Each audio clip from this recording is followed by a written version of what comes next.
I never imagined that installing a simple black metal gate, something I'd saved for months to afford, would trigger the wildest showdown our neighborhood had ever seen.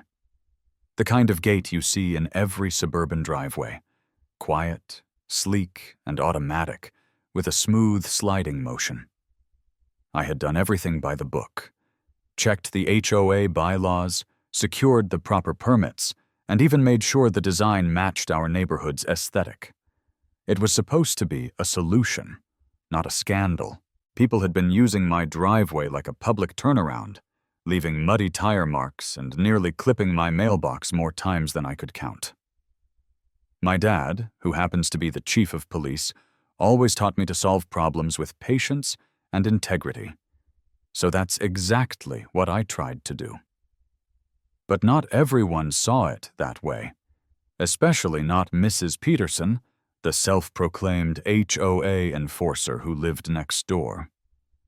The moment the gate went up, it felt like I'd painted a target on my back. I caught her snapping photos of my driveway while pretending to check her mailbox. She didn't even try to be subtle. Standing there in her spotless tennis outfit, phone held high like she was documenting a crime scene. I waved. She huffed and speed-walked away, designer sneakers tapping sharply on the pavement. The next morning, I found a neon yellow violation notice taped to my mailbox, declaring my gate an unauthorized modification. At first, I laughed it off. Surely it was a mistake. I even brought her a copy of my permits and a plate of my mom's homemade cookies. But the moment I approached her door, her security camera speaker crackled to life. "I'm documenting everything," her cold voice echoed. "That gate is reducing our property values." That's when I realized this wasn't just about a gate.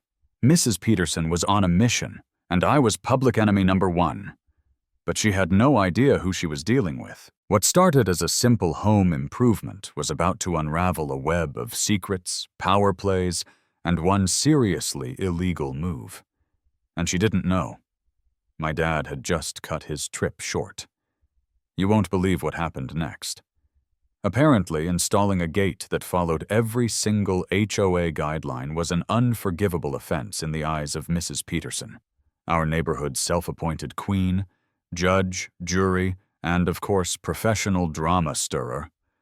I thought the violation notice was the end of it. Silly me. Turns out that was just her opening move in what she must have thought was some kind of suburban warfare. Because suddenly, my quiet street turned into the set of a low-budget spy thriller. One night, I caught her, and I kid you not, creeping around my driveway with 2 other HOA board members, armed with flashlights and measuring tape, whispering like a bunch of amateur detectives. If I hadn't been so annoyed, I might have laughed. But what pushed me over the edge was what she had in her hand. A business card. Not just any card, a card for Elite HOA Enforcement Solutions. Sounds legit, right? Because nothing screams totally reasonable neighbor like hiring a private security firm over a black metal gate. And that was just the beginning of her campaign. Mrs. Peterson didn't stop at spying. Oh no, she went door to door, flashing zoomed-in photos of my gate like it was a wanted criminal. According to her, I was opening some shady business from home. Seriously. Last time I checked, installing a gate doesn't mean I'm running a chop shop. But you wouldn't know that from the way she clutched her pearls and gasped about declining community standards. She even scheduled an emergency HOA meeting, complete with a PowerPoint presentation titled "The Decline of Our Neighborhood." Dramatic much? Once I walked into that meeting, it felt less like a community discussion and more like a kangaroo court. The board members, all dressed in matching pastel cardigans like some cult of disapproval, shook their heads in unison. And there was Mrs. Peterson, standing proudly at the front, clicking through her ominous slides like she was unveiling classified evidence. I tried to explain, with maps, measurements, and actual bylaws, that my gate was 100% compliant. But none of it mattered. Because this wasn't about the rules. This was about control. And Mrs. Peterson? She wasn't just enforcing rules. She was making them up as she went. But if she thought I was going to roll over, she had another thing coming. She'd poked the wrong bear, and the claws were coming out. I thought the drama had already peaked, until the fake cops showed up. That's right, fake cops. Because clearly Mrs. Peterson wasn't satisfied with HOA violation notices or passive-aggressive PowerPoints anymore. No, she had to escalate things in the most outrageous, over-the-top way imaginable. One morning, I woke up to the low, guttural growl of a dog outside my window. Not just any dog, but a fully trained German shepherd in a tactical vest, straining at its leash like it was ready to pounce. Behind it, 3 black SUVs with HOA enforcement slapped on the side in bold white letters. The street looked like it had been taken over by a special ops unit.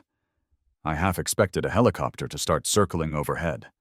Standing proudly among it all, of course, was Mrs. Peterson, clutching her phone like she was filming a Netflix documentary. "This is your final warning," barked one of the uniformed men, whose badges, I quickly noticed, didn't reflect sunlight the way real ones do. Something felt off. Years of working part-time at my dad's precinct during college taught me how to spot the difference between real law enforcement and a group of mall cop wannabes playing dress-up. They threatened to remove the gate by force if I didn't comply. One guy even started unhooking the canine's leash, while Mrs. Peterson gleefully narrated the whole thing like she was live-streaming a battlefield takedown. My neighbors began to gather, whispering, phones out, unsure whether they were witnessing a legal eviction or some strange HOA theater production. My heart pounded, but I forced myself to stay calm. I ran inside, pulled up the county database, and confirmed what I already suspected. No licensed canine security units existed in our district. These weren't law enforcers. They were imposters. Still, they were pounding on my door, shouting orders, pretending to be authorities. And I knew if I didn't act fast, this situation could spiral into something dangerous. I texted my dad, the real chief of police, hoping he'd pick up, even though he was supposed to be out of town. And then, like a scene out of an action movie, I heard the rumble of his police cruiser turning onto our street. The look on Mrs. Peterson's face when she realized who had just arrived. Priceless. But trust me, the chaos was just getting started. Just when it felt like things couldn't get any more surreal, the real turning point arrived. Not with a bang, but with the deep, unmistakable rumble of authority rolling down the street. My heart skipped a beat as I peeked through the blinds and saw the familiar black and white cruiser slowly pull up behind the line of fake HOA enforcement SUVs. Flashing lights cut through the morning haze, and then I heard it. My dad's voice, booming from his patrol car's loudspeaker. "This is Chief Williams. All unauthorized personnel, stand down immediately." It was like watching a glass house shatter. Mrs. Peterson's smug grin vanished in an instant. The phone slipped from her hand. Her body froze mid-turn, caught completely off guard. The so-called security officers fumbled, glancing around nervously. Their polished knockoff badges suddenly looked like cheap costume jewelry under the glare of real police lights. And the K9, trained though it might have been, immediately sat down, tail between its legs, clearly sensing the sudden and total shift in power. Dad stepped out of his cruiser, his uniform crisp, his gold badge catching the sun like a spotlight on justice itself. With the quiet confidence of someone who had nothing to prove, he walked straight into the chaos and demanded answers. "Who authorized a police dog in my jurisdiction?" he barked, arms crossed, eyes locked onto the trembling lead officer. The man stuttered something about being hired by the HOA. "Show me your credentials," Dad said, already pulling out his phone to cross-reference their names in the county's security registry. Of course, they weren't listed anywhere. Then his eyes found Mrs. Peterson, who was trying to casually retreat toward her house, like a kid sneaking away from a broken lamp. "Ma'am, "I suggest you stay right there," he said, without even raising his voice. She froze again. Dad's calm was more terrifying than any shouting could have been. I came outside, phone in hand, holding up the videos I'd recorded. Weeks of harassment, late-night noise complaints, sprinklers aimed at my windows, and of course, the moment those so-called officers threatened me with a K-9 unit. Mrs. Peterson tried to spin it, claiming she was just trying to uphold community standards. But the damage was done. 2 additional police cruisers arrived, real ones, Officers Martinez and Johnson stepping out like backup in a Western showdown. The fake officers looked pale. Their dog whimpered. And when Dad revealed that HOA funds had been used without board approval to pay these unlicensed enforcers, it was checkmate. One of the neighbors whispered, "Is this really happening?" Another started live streaming to the neighborhood Facebook group. People were coming out of their homes, watching the fall of an empire. Dad turned to the 2 nearest officers. "Book them. Impersonating law enforcement, operating without a license, and harassment." Mrs. Peterson turned ghost white. She stumbled over her excuses, grasping for paperwork, anything to prove this wasn't completely illegal. But it was. Every detail she thought she had under control was unraveling in front of her, thread by thread. She'd finally pushed too far, and she pushed the wrong family. That moment, my dad standing tall while fake cops were led away in cuffs, was the exact instant everything changed. The fear that had lingered over my house for weeks was gone. The gate that started it all still stood gleaming in the morning sun, untouched, perfectly legal. Mrs. Peterson was no longer in charge. But little did I know, the fallout from that day was only just beginning. You could feel the shift in the air, like the eye of a storm had just passed, and something bigger was brewing. The HOA meeting that night didn't feel like just another neighborhood gathering. It felt like a reckoning. Word had already spread like wildfire, through group texts, social media, phone calls, about what had happened that morning. Fake security, K-9 units, police cruisers, and most importantly, Mrs. Peterson being exposed in front of everyone. So when the community center doors opened for the emergency meeting, the crowd that flooded in was massive, packed shoulder to shoulder, faces tense, arms crossed, phones ready to record everything. Mrs. Peterson sat stiffly at the front table, flanked by a few shaken board members who clearly weren't thrilled to be associated with her anymore. Gone was the smug smile.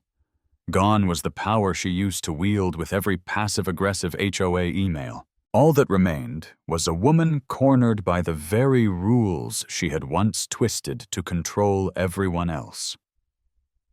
Then came the moment no one expected. Neighbors started speaking up. One by one, they stood to share their own experiences. A single mom tearfully told how Mrs. Peterson forced her to repaint her house 3 times in one summer because the color was too cheerful. A retired veteran revealed he'd been ordered to take down his American flag because it wasn't the exact shade of regulation red. And then came Mrs. Rodriguez, voice trembling but strong, who stepped forward with an envelope full of receipts and emails, evidence showing how Peterson had spent HOA funds without any board vote, hiring the fake security team as her personal enforcers. It was a tidal wave of voices, stories, and evidence that left no room for denial. The room, once divided, was now united, not just against Mrs. Peterson, but against the entire system she'd abused for so long. The HOA board president, Mr. Wilson, who had quietly watched the earlier chaos from his porch, finally stood and spoke. "We've lost sight of why this board exists. It's not to punish people, it's to serve them." Then, with no ceremony, no hesitation, he called a vote to remove Mrs. Peterson from the board. The result? Unanimous. Mrs. Peterson's face turned pale. She opened her mouth to argue, but the motion had already passed. She'd been officially ousted, stripped of her title, her control, and the fear she once commanded. And as she stood up to storm out, fate had one final trick to play. Her designer flats slipped on the wet tile near the door, sending her tumbling right into the mud she'd always bragged about meticulously grooming. Gasps filled the room. Some people laughed. I didn't. For the first time, I felt something unexpected. Pity. All that power, all that control, and in the end, she had nothing. But that night wasn't just about her downfall. It was about a new beginning. The neighbors voted Mrs. Rodriguez in as interim president. Her first act? Announce a full audit of the HOA's spending, followed by an open community forum for actual input on new policies. When the discussion turned to gate regulations, she pointed at mine and said, "This is a good model. Let's build from here." The energy in the room shifted from tense to hopeful. People started clapping, smiling, talking like neighbors again. The chains Mrs. Peterson had wrapped around the community had finally been broken. And for the first time in a long time, this neighborhood felt like home again. The weeks that followed felt like a breath of fresh air, like the whole neighborhood had finally exhaled after holding its breath for way too long. With Mrs. Peterson officially removed, it was as if a heavy cloud had lifted. People were smiling again. Kids played in front yards without getting glares. Even our neighborhood Facebook group, once a battlefield of HOA complaints, had turned into a place for bake sale announcements and lawn care tips. And the cherry on top? The gate that started it all, my gate, was not only approved, but actually used as the model for new, clearer HOA guidelines. Suddenly, the thing Mrs. Peterson tried so hard to destroy became the symbol of positive change. But the good news didn't stop there. The fake security company faced serious legal trouble for impersonating law enforcement. Turns out, they weren't just harassing me.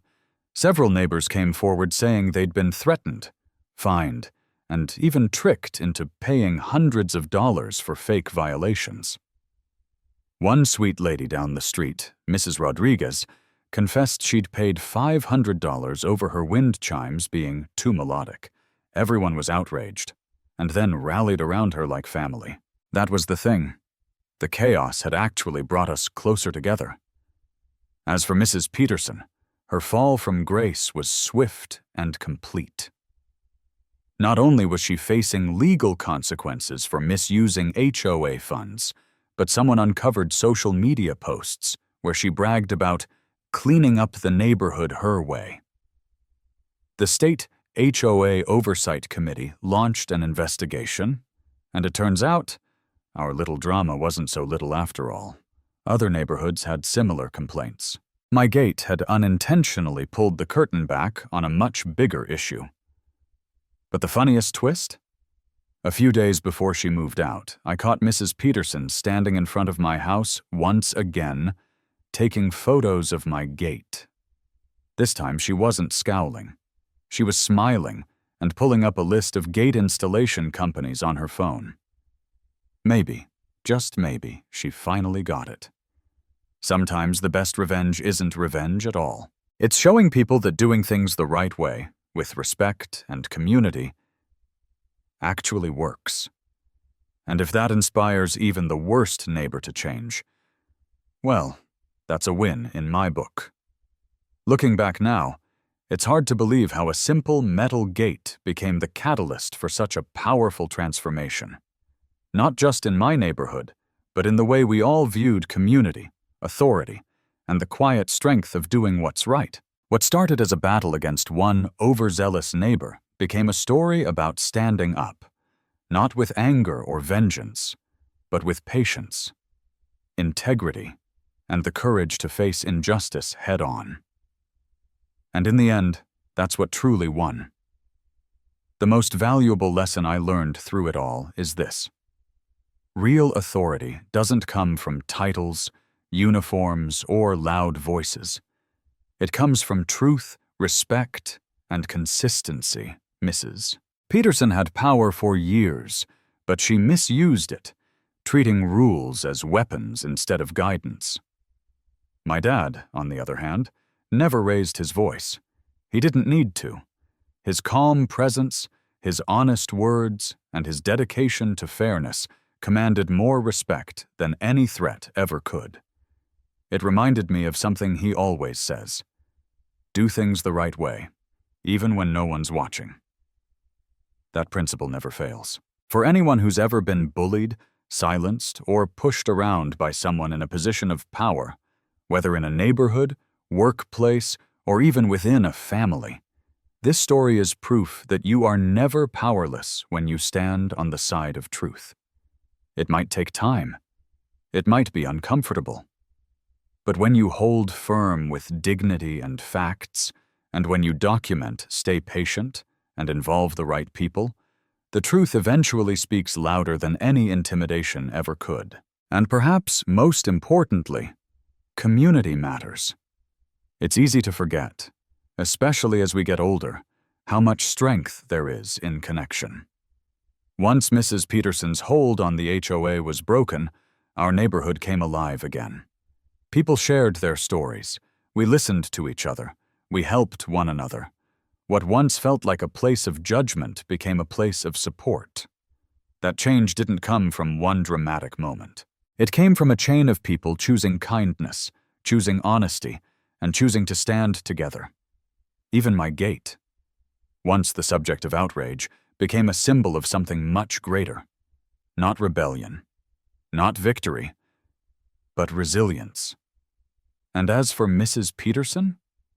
Well, before she moved away, I saw her doing one final walk through the neighborhood. No clipboard, no accusations, just quiet steps and maybe reflection, maybe even a bit of understanding. In the end, life isn't about proving someone wrong.